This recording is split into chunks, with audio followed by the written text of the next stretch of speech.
وبركاته. الحمد لله على إحسانه والشكر له على توفيقه وامتنانه، وأشهد أن لا إله إلا الله وحده لا شريك له تعظيما لشأنه، وأشهد أن نبينا محمدا عبده ورسوله الداعي إلى رضوانه.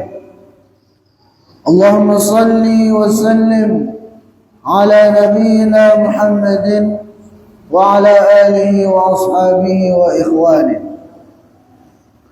رب اشرح لي صدري ويسر لي أمري واحلل عقدة من لساني يفقه قولي.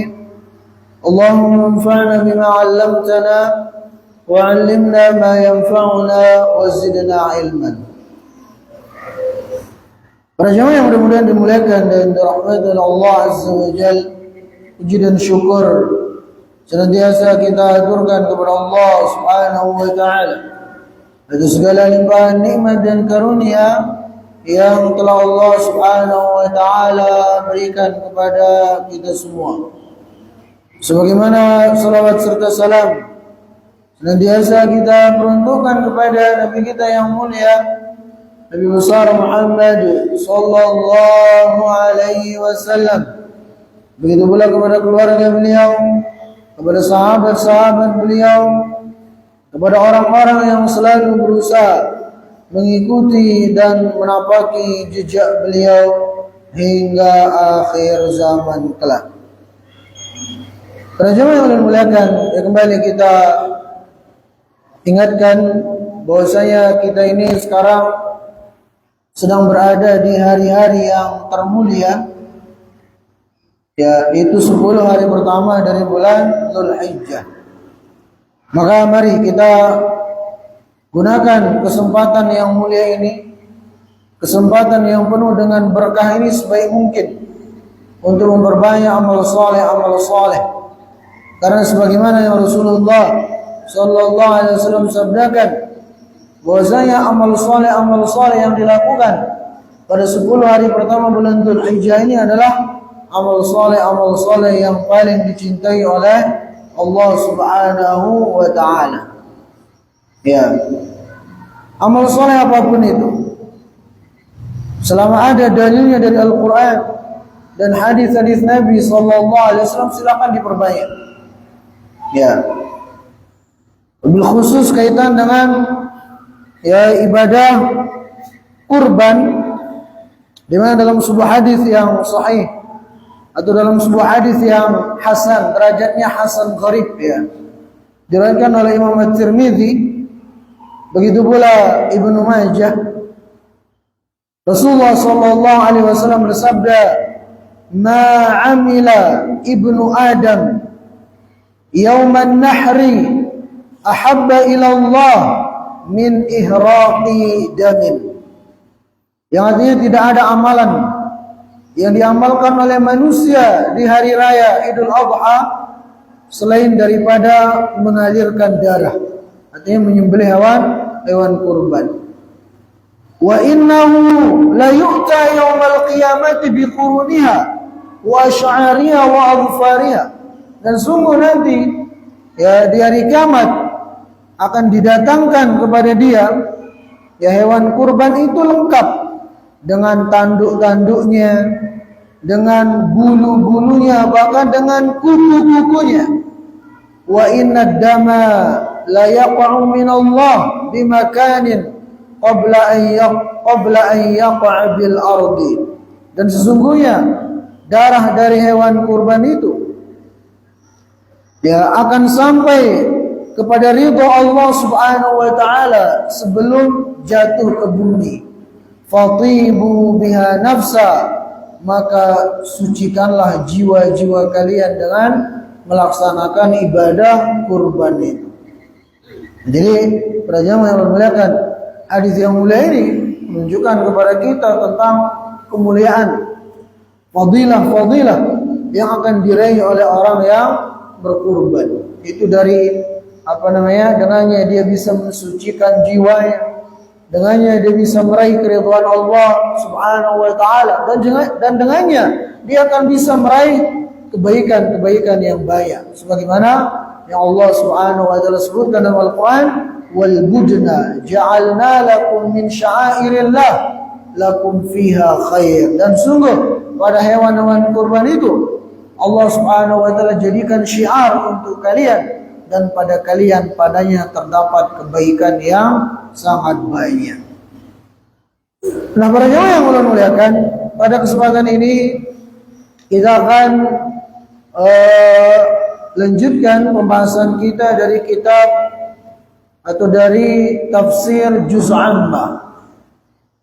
Ya, kita akan lanjutkan pembahasan dari surah Al-Mutaffifin. Sudah banyak kita sampaikan dari surah Al-Mutaffifin ini.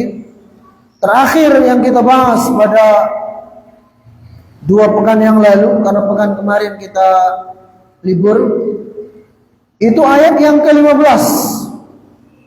Ya, firman Allah Subhanahu wa taala, wailun yawma idzil lil mukadzibin. Itu wail, kebinasaan, kehancuran, kecelakaan, kerugian. Bagi siapa?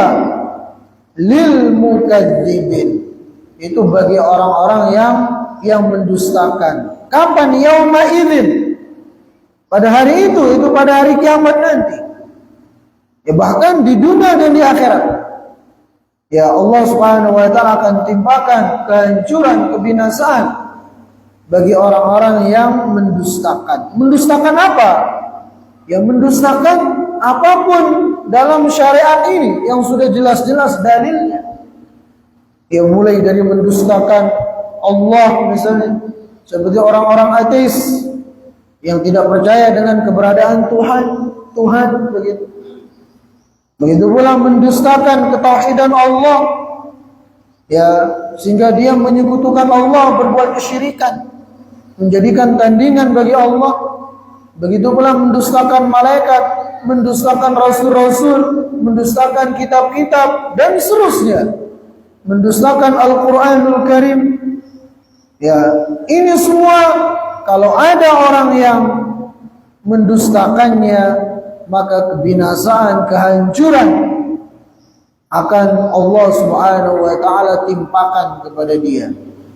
Kalaupun tidak di dunia, yang pasti nanti di akhirat. Jadi wailun yauma idzil lil mukadzibin.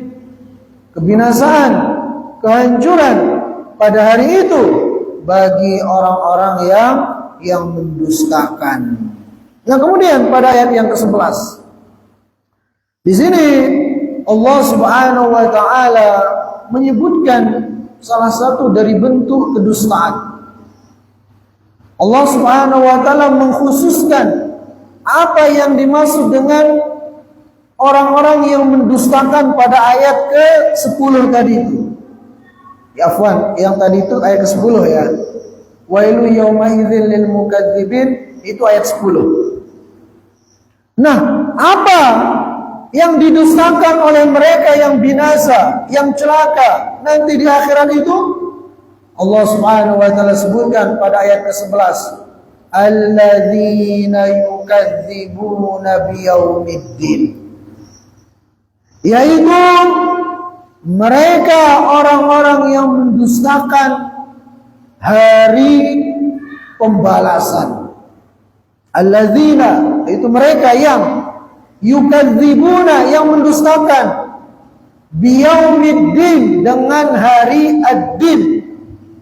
Ad-din itu dalam bahasa Arab ya bisa berarti 2. Bisa berarti agama, bisa berarti hari pembalasan, tergantung konteksnya. Kalau misalnya dalam firman Allah, inna dina indallahil Islam, di sini artinya agama. Inna din, sesungguhnya agama, indallah, yang ada di sisi Allah, yang diterima di sisi Allah, al-Islam, hanyalah agama Islam. Di sini ad-din artinya agama. Ya. Dalam ayat yang lain, dalam surah Al-Fatihah, kita mengatakan apa? Maliki yaumiddin. Di sini kita katakan ad-din. Malik artinya yang memiliki, yang merajai. Yaumiddin, hari. Apakah di sini diartikan agama atau pembalasan? Pembalasan. Gak tepat kalau diartikan hari agama. Jadi hari pembalasan. Malik yaumiddin, Allah lah yang memiliki, yang merajai hari pembalasan. Itu hari kiamat nanti. Ya, begitu pula dalam ayat 11 ini. Ad-din di sini maksudnya adalah hari pembalasan. Kapan? Ya hari kiamat. Jadi Allah Azza wa Jalla berfirman, siapakah mereka orang-orang yang akan binasa di hari kiamat? Itu alladzina yukadzibuna biyaumiddin. Ya mereka adalah orang-orang yang mendustakan hari pembalasan. Dan ini salah satu bentuk pendustaan terbesar adalah ketika seseorang mendustakan hari kiamat, mendustakan hari pembalasan, mendustakan hari kebangkitan. Karena dalil-dalilnya sangat banyak. Ya, orang kalau dia mendustakan hari kebangkitan, sama saja dia telah mendustakan Allah. Sama saja dia telah mendustakan Rasulullah. Sama saja dia telah mendustakan kemahaadilan Allah. Kenapa kita katakan demikian? Pertama, orang yang mendustakan hari kiamat sama saja dia telah mendustakan Allah. Kenapa? Karena dalam Al-Quran berkali-kali Allah mengabarkan kepada kita bahwasanya hari kiamat itu betul-betul akan terjadi. Begitu banyak dalam Al-Quran. Bahkan awal mula ya kita membaca surah Al-Baqarah apa? Alif Lam Mim Dzalikal kitabu la raiba fihi hudan lil muttaqin alladzina yu'minuna bil ghaib. Ya, di sini katakan al-ghaib. Salah satu bentuk al-ghaib itu adalah hari kiamat nanti. Ya bahkan dalam salat-salat kita, ya dalam salat-salat kita minimal 17 kali dalam sehari kita menetapkan keberadaan hari pembalasan itu. Itu pada ayat yang kita sebutkan tadi. Maliki yaumiddin. Dialah Allah yang merajai hari pembalasan, menunjukkan hari pembalasan, hari kiamat itu pasti akan terjadi. Ya, begitu pula dalam ayat-ayat yang lain sangat banyak jumlah, tidak terhitung. Ya, begitu pula dalam hadis-hadis Nabi Sallallahu Alaihi Wasallam. Maka orang yang mendustakan hari kebangkitan, hari pembalasan, berarti dia telah mendustakan Nabi Sallallahu Alaihi Wasallam. Dan dalam hadis begitu banyak. Ya, Rasulullah SAW bersabda, "Man kana yu'minu billahi wal yawmil akhir." Siapa yang beriman kepada Allah dan hari akhir, hari pembalasan, falyukrim dhaifahu. Man kana yu'minu billahi wal yawmil akhir, falyukrim jarahu. Man kana yu'minu billahi wal yawmil akhir, falyaqul khairan aw liyasmut. Jadi berkali-kali Allah Subhanahu wa taala yang mengabarkan kepada kita, begitu pula Rasulullah sallallahu alaihi wasallam mengabarkan kepada kita bahwasanya hari kiamat itu pasti akan terjadi. Hari pembalasan itu betul-betul ada. Ya. Begitu pula orang yang mengingkari hari pembalasan, itu sama saja dia mengingkari kemahaadilan Allah. Ya subhanahu wa ta'ala. Karena kalau seorang yang banyak berbuat zalim di dunia ini, banyak menyakiti saudaranya, banyak mengambil hak milik saudaranya, dan dia nikmati itu semua di dunia, kemudian dia mati lantas tidak ada pembalasan, kan itu sangat tidak adil, ya kan? Ya tidak adil. Dan ini sekaligus menunjukkan kepada kita bahwasanya beriman kepada hari akhir itu dalilnya tidak hanya Al-Quran dan hadis, tidak hanya ijma' kaum muslimin, ijma' ya, para sahabat, para ulama, tapi juga secara akal, secara logika kita, ya, kalau kita benar-benar dalam memakainya itu pasti akan meyakini hari pembalasan itu harus ada. Ya kalau seandainya nggak ada, alangkah senangnya mereka yang suka berbuat zalim di dunia ini, mengambil hak saudaranya, menindas korupsi, ya, melakukan tindakan-tindakan kriminal, kemudian mati selesai begitu saja. Secara logika nggak nyambung. Harus ada hari pembalasan itu, harus ada. Nah disinilah ya kemahaadilan Allah Subhanahu wa Ta'ala. Hari pembalasan itu harus ada karena Allah Subhanahu wa Ta'ala itu maha adil. Ya. Nah ini, jadi salah satu bentuk kedustaan terbesar adalah ketika ada seseorang yang mengatakan hari kebangkitan, hari kiamat, hari pembalasan itu tidak ada. Dan banyak orang-orang di zaman kita ini, ya, yang mendustakannya. Bahkan ada yang ngaku sebagai muslim, bahkan tokoh. Ya, ketika dikabari tentang hari kiamat, hari pembalasan, ya, dia katakan, itu cerita-cerita dongeng aja. Na'udzubillah. Ya. Mereka menganggap ya sesuatu yang tidak kasat mata, yang tidak terlihat, udah nggak perlu diyakini. Padahal kan sesuatu yang tidak terlihat oleh mata belum tentu itu tidak ada. Ya, akal itu terlihat apa enggak? Enggak terlihat. Atau dibelah kepala orang, nggak kelihatan akalnya, cuman kelihatan otaknya saja. Ya. Tapi kalau akal nggak kelihatan, tapi kan kita meyakini akal itu ada. Jadi nggak semua yang tidak terlihat itu ya dikatakan tidak ada. Ya, angin, udara nggak kelihatan, tapi kita meyakini keberadaannya. Ya begitu pula dengan Allah, ya para malaikat, begitu pula hari kiamat, hari pembalasan, itu semua perkara gaib yang pasti akan keberadaannya, begitu. Kemudian ayat yang ke-12, Allah Subhanahu wa Ta'ala berfirman, "Wa ma yukadzibu bihi illa kullu mu'tadin athim." Yang artinya, dan tidaklah mereka yang mendustakannya kecuali dikarenakan mereka itu adalah orang-orang yang mu'tad dan orang-orang yang azim. Dalam ayat ke-12 ini para jamaah yang Allah muliakan, Allah Subhanahu wa Ta'ala mengabarkan kepada kita tentang ciri-ciri orang-orang yang mendustakan hari pembalasan.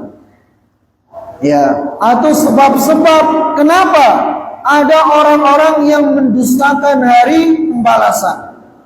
Dalam ayat ke-12 ini Allah sebut dua sebab. Dan ini perlu kita sama-sama ketahui, ya, supaya kita bisa menghindarinya. Kadang keburukan itu perlu kita ketahui supaya mudah dihindari.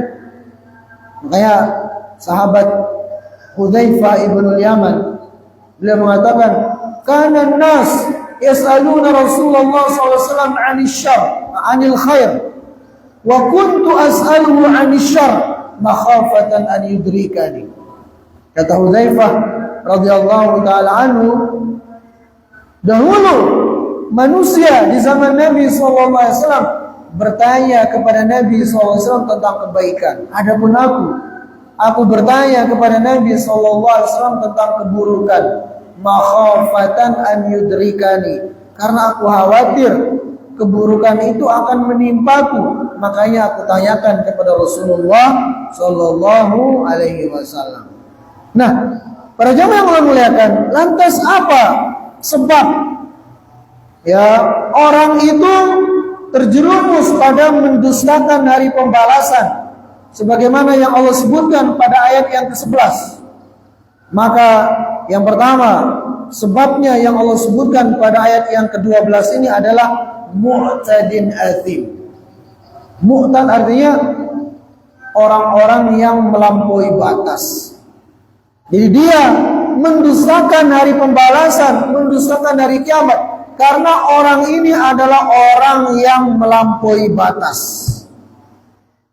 Dan salah satu bentuk melampaui batas adalah ketika dia menolak dalil-dalil yang sudah jelas, dalil-dalil yang sudah tegas dengan keberadaan hari kiamat itu, hari pembalasan.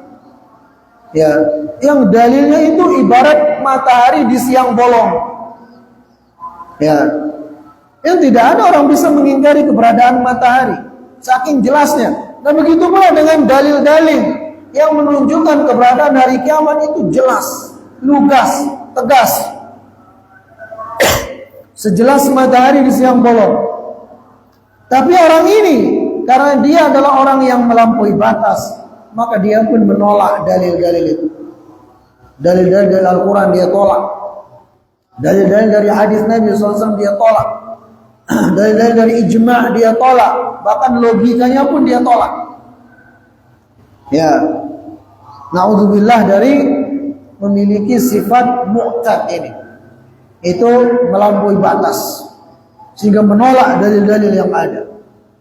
Kemudian sebab yang kedua, ya, seorang terjerumus pada mendustakan hari kiamat, mendustakan hari pembalasan yang Allah sebutkan pada ayat ke-12 ini adalah athim, karena dia adalah seorang yang pendosa.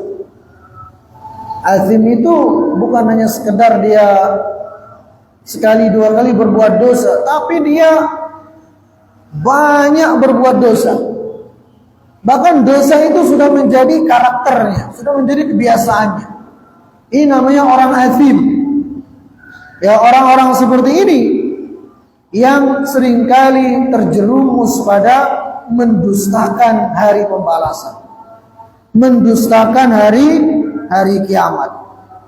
Nah, ini menunjukkan kepada kita, semakin orang itu banyak terjerumus ke dalam dosa dan maksiat, maka semakin besar kemungkinan dia akan mendustakan hari kiamat. Ya, kenapa?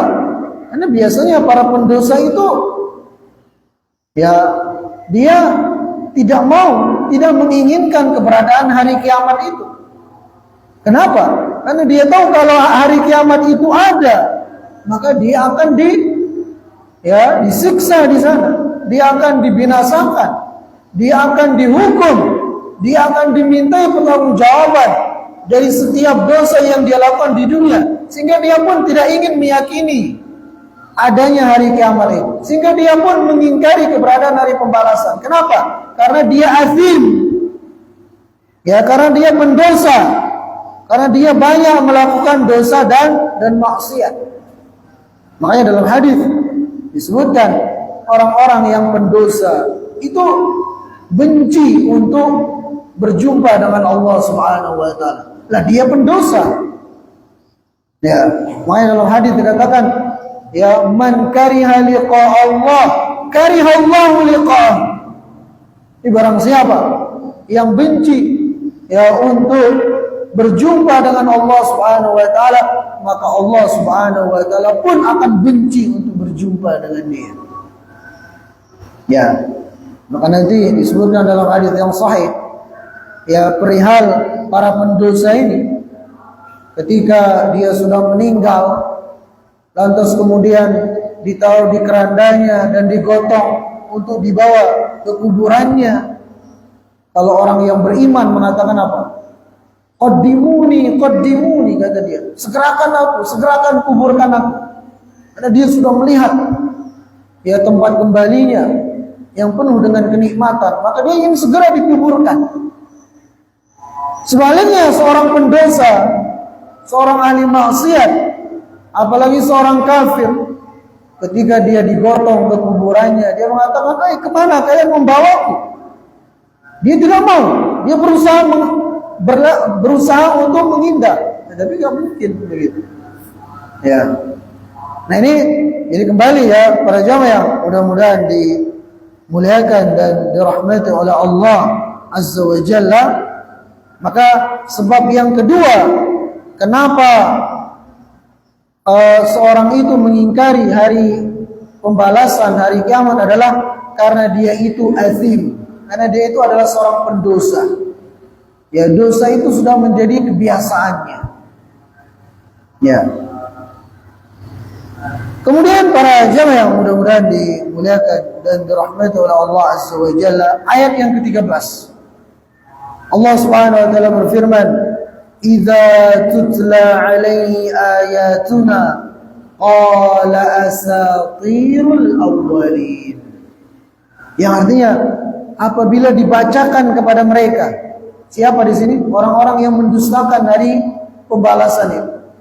Orang-orang yang mendustakan hari kebangkitan, orang-orang kafir.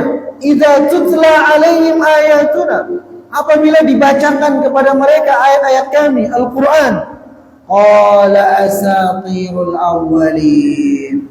Mereka mengatakan, Al-Quran ini hanyalah dongeng orang-orang bahari. Ya, Al-Quran ini cuma dongeng orang-orang dahulu. Itu kata orang-orang kafir.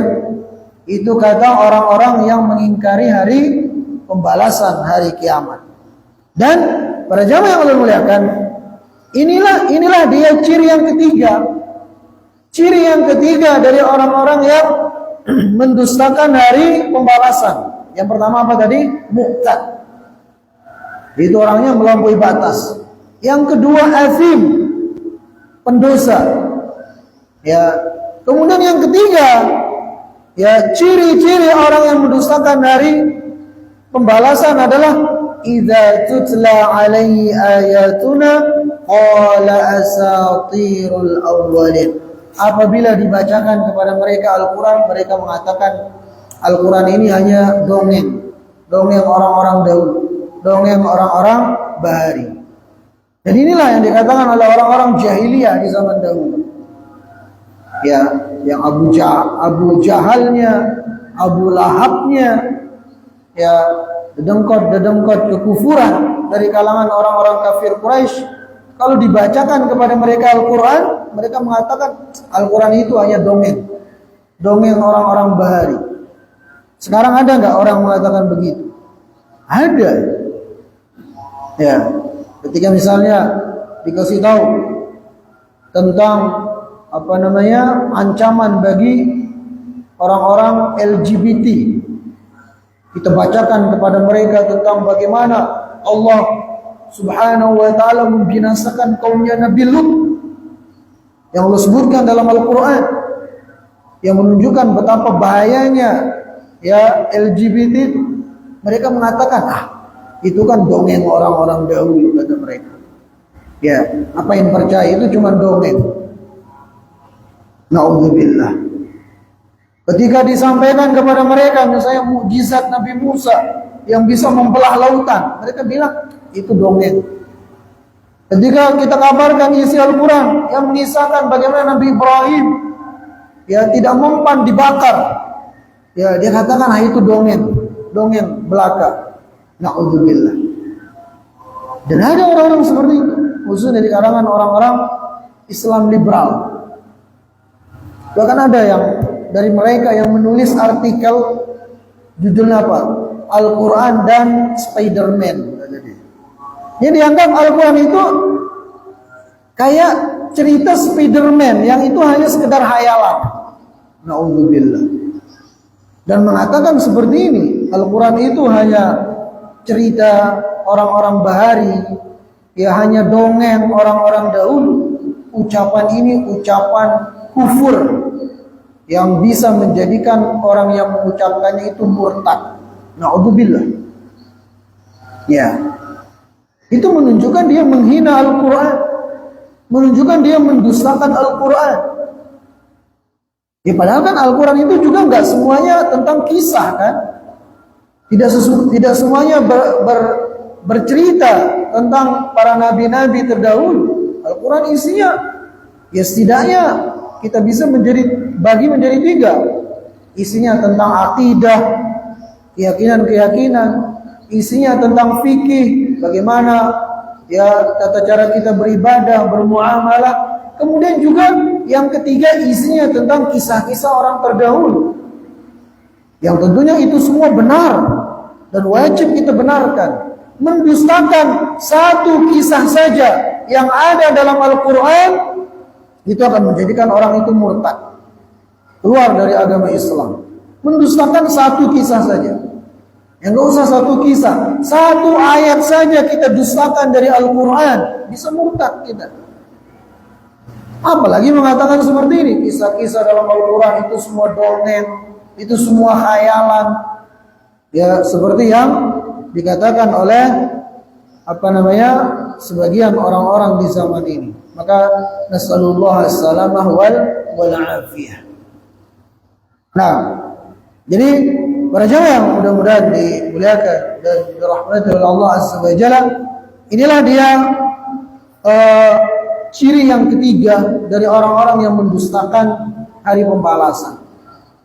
Ya, dan orang ya, kalau dia sudah murtad, sudah melampaui batas, kemudian dianya azim, banyak melakukan dosa maksiat, maka itu akan menjadikan orang tersebut meremehkan Al-Quran. Bahkan bisa menjadikan dia menghina Al-Quran. Kalau orang itu sudah murtad, sudah azim, yang Allah sebutkan dalam ayat ke-12 ini. Ya, Allah Ta'ala alam, itu bisa runutannya seperti itu. Nah kemudian para jamaah yang mudah-mudahan dimuliakan dan dirahmati oleh Allah Azza wa Jalla, ayat ke-14 Allah Subhanahu wa Ta'ala berfirman, kalla bal rana ala qulubihim ma kanu yaksibun. Kalla, sekali-kali tidak. Ya, ini bantahan bagi orang-orang yang mendustakan hari pembalasan. Jadi apa yang kalian katakan, apa yang kalian dustakan, ya, apa yang kalian katakan bahwasanya hari kiamat itu tidak benar adanya, kalla, sekali-kali tidak demikian. Ini mengajarkan kepada kita, para jamaah yang Allah muliakan, ketika ada orang menyuarakan kebatilan, kita harus berusaha membantahnya. Ya, jangan kita diam. Harus ada usaha untuk melawan kebatilan-kebatilan yang disebarkan itu. Karena kalau kebatilan dibiarkan, disebar begitu saja, tiap hari didengarkan tanpa ada orang yang membantahnya, itu lambat laun akan diyakini oleh orang-orang banyak. Jadi perlu ada orang-orang yang menyuarakan al-haq, menyuarakan kebenaran itu, membantah orang-orang yang menyebarkan kebatilan. Jadi kalla, sekali-kali tidak demikian. Ya, bahwasanya hari kiamat itu betul-betul terjadi, betul-betul akan terjadi. Kemudian Allah berfirman, bal rana ala qulubihim ma kanu yaksibun. Bahkan hati-hati mereka itu telah ditutup, hati-hati mereka itu telah disegel, hati-hati mereka itu telah digembok. Siapa? Itu orang-orang yang mendustakan hari pembalasan, orang-orang yang mendustakan hari kebangkitan. Hati-hati mereka Allah sudah tutup, sudah gembok, Allah sudah segel. Bima kanu yaksibun, dengan sebab apa yang mereka perbuat, dengan sebab apa yang mereka yakini. Ini para jamaah yang mudah-mudahan dimuliakan dan dirahmati oleh Allah Subhanahu wa Ta'ala. Ya, ayat ini disebutkan tafsirnya dalam sebuah hadis yang sahih. Jadi salah satu fungsi, ya, bahkan fungsi tujuan utama dari keberadaan hadis-hadis Nabi Sallallahu Alaihi Wasallam adalah untuk mentafsirkan Al-Quranul Karim, untuk menjelaskan, merincikan sesuatu yang masih global dalam Al-Quranul Karim. Dijelaskanlah dalam hadis-hadis Nabi Sallallahu Alaihi Wasallam. Nah, kaitan dengan ayat ke-14 ini disebutkan dalam riwayat yang sahih, Rasulullah SAW menafsirkan sendiri apa yang dimaksud dengan ran, gembok, ya, segel, yang menutupi hati-hati orang-orang yang mengingkari hari pembalasan atau para pelaku dosa dan maksiat. Rasulullah SAW bersabda, "Innal mu'min idza aznaba dzamban nukitat nuktatun sauda." Bahwasanya seorang mukmin apabila dia terjerumus ke dalam dosa, maka akan muncul bercak hitam dalam hatinya. Fa in zada. Kalau kemudian dia terus melakukan dosa, ya, terus bergelimang dalam dosa dan maksiat, maka bercak-bercak hitam itu semakin banyak menutupi hatinya. Kemudian kata Nabi SAW, "Fadzalika ran," maka itulah ran, itulah penutup, segel yang Allah Subhanahu wa taala sebutkan dalam firman-Nya, "Kalla bal rana ala qulubihim ma kanu yaksibun." Nah, sekaligus ini ya, para jamaah yang ulun muliakan, menunjukkan kepada kita salah satu dampak buruk dari dosa dan maksiat, apalagi kekufuran dalam bentuk mendustakan hari kebangkitan, mendustakan hari kiamat, hari pembalasan. Begitu pula maksiat secara umum. Salah satu dampak buruknya adalah itu akan menjadikan hati kita gelap, akan menjadikan hati kita hitam legam. Sehingga dalam hadis ini Rasulullah SAW mengatakan, kalau hati itu sudah hitam legam, la ya'rifu ma'rufan wala munkar. Jadilah orang itu tidak kenal mana ma'ruf, mana munkar. Tidak kenal baik buruk. Bahkan Nabi SAW gambarkan seperti gelas yang terbalik. Gelas kalau posisinya terbalik, mau diisi dengan air 1 galon pun nggak mempan, nggak ada manfaatnya. Begitu pula hati seseorang, kata Nabi SAW, kalau sudah menjadi hitam legam, sulit nasihat-nasihat itu akan dia bisa terima, akan masuk ke dalam relung hatinya. Lantas obatnya apa?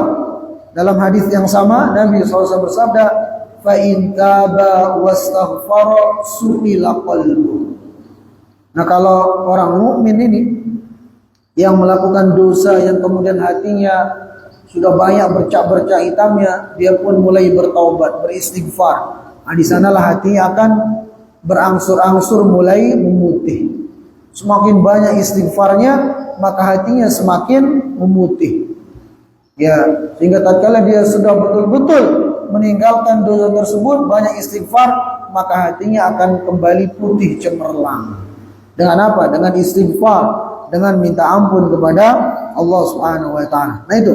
Jadi ayat ke-14 ini yang menunjukkan kepada kita bahwasanya salah satu dampak buruk dari dosa dan maksiat adalah hati seseorang akan ditutupi oleh rona, oleh bercak-bercak hitam. Ya. Kemudian juga dampak yang lainnya dari dosa dan maksiat, ya, itu akan menimbulkan wahsyah, akan menjadikan orang itu tidak tenang, menjadikan selalu galau, hidupnya terasa sempit, terasa terhimpit. Itu salah satu dampak buruk dari dosa dan maksiat. Selain yang disebutkan dalam ayat 14 ini, sebagaimana yang Allah sebutkan dalam Al-Quran, "Wa man a'rada an dzikri fa inna lahu ma'isyatan dhanka." Barang siapa yang berpaling dari peringatanku, maka baginya di dunia kehidupan yang dongka, yang sempit. Ya. Dan ini mungkin pernah kita rasakan sendiri. Ketika kita jauh dari Allah, terasa gersang hidup itu. Terasa sempit, terasa sesak. Ya, dalam ayat yang lain Allah berfirman, "Faman yuridillahu an yahdiyahu yashrah sadrahu lil Islam. Amma yurid an yudilau yaj'al sadrahu dayiqan harajan ka'annama yas'adu fis sama." Jadi orang-orang yang tersesat dari jalan Allah Subhanahu wa taala, Allah umpamakan seperti orang yang naik. Ya, naik ke atas. Ya, itu kan kalau seorang itu naik ke atas, ya apa namanya? Ketika oksigen sudah tidak ada, ini menunjukkan kehebatan Al-Quran juga. Menunjukkan Al-Quran itu betul-betul firman Allah. Nabi SAW bukanlah seorang astronot yang pernah naik, ya kemudian merasakan sesaknya dada ketika berada di ketinggian tertentu. Tapi disebutkan dalam Al-Quran. Allah berfirman, orang-orang yang tersesat dari jalan Allah Subhanahu wa taala seperti seorang yang naik, ya, naik ke ketinggian tertentu, lantas kemudian dadanya terasa sesak karena nggak ada oksigen. Nah, seperti itu gambaran orang yang tersesat dari jalan Allah Subhanahu wa taala. Begitu. Ya. Nah, kemudian juga para jamaah yang Allah muliakan, di antara dampak buruk dari dosa dan maksiat itu akan menjadikan orang itu hina. Ya, di dunia apalagi nanti di akhirat. Ya, maka disebutkan oleh Imam Ibnul Mubarak, beliau mengatakan ra'aitu dzunub tumitul qulub wa qad yurithu dzulla idmanuha wa tarku dzunub hayatal qulub wa khairul li nafsika isyanuha. Kata beliau, aku melihat dosa-dosa itu mematikan hati seseorang. Ya. Dan sungguh dosa-dosa itu juga akan menjadikan seorang itu hina. Ini dampak buruk dari dosa dan maksiat. Begitu pula dampak yang lainnya akan menjadikan ya seseorang itu hidupnya tidak barokah. Ya, bahkan dia akan lihat dampak buruk dosanya itu pada hartanya, pada keluarganya, pada istri dan anak-anaknya. Dia akan lihat dampak buruk dari dosa itu. Maka oleh karena itu ya para jamaah yang muliakan, jika kita ingin merasakan ketenangan, kenyamanan ya dalam kehidupan kita di dunia apalagi nanti di akhirat, kebahagiaan dan seterusnya, maka satu-satunya jalan adalah dengan kita beriman dan beramal saleh. Demikian yang ulun bisa sampaikan. Mudah-mudahan sedikit ada manfaatnya. Assalamualaikum warahmatullahi wabarakatuh.